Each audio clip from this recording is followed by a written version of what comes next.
یہاں پر ایک واقعہ مجھے یاد آیا ہے، شیخ سعدی رحمۃ اللہ تعالیٰ علیہ نے غالباً اس کو لکھا ہے، غالباً کی بات کر رہا ہوں کیونکہ وہ کہ دو بھائی تھے، دو بھائی، ایک فاسق فاجر تھا اور ایک جناب عالی نیکوکار تھا۔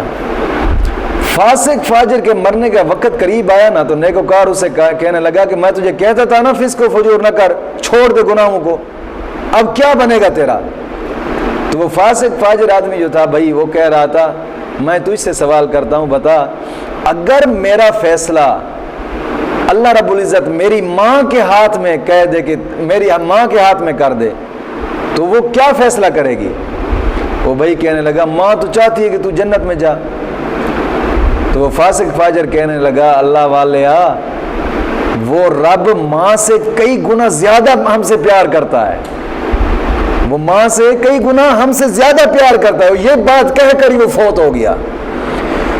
تو دوسرے بھائی نے جو متقی اور پرہیزگار تھا اس نے کچھ دنوں بعد دیکھا تو حشاش بشاش باغات میں کھیل کود رہا ہے، جنت کے باغات میں سیریں کر رہا ہے۔ اس نے اس سے وجہ پوچھی کیا وجہ تھی کہ تیری بخشش ہو گئی؟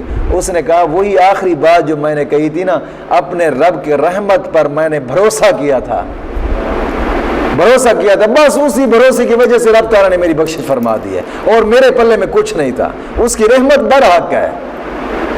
بات سمجھ آئی کہ نہیں ہے؟ تو اس وجہ سے اس کو اللہ کہتے ہیں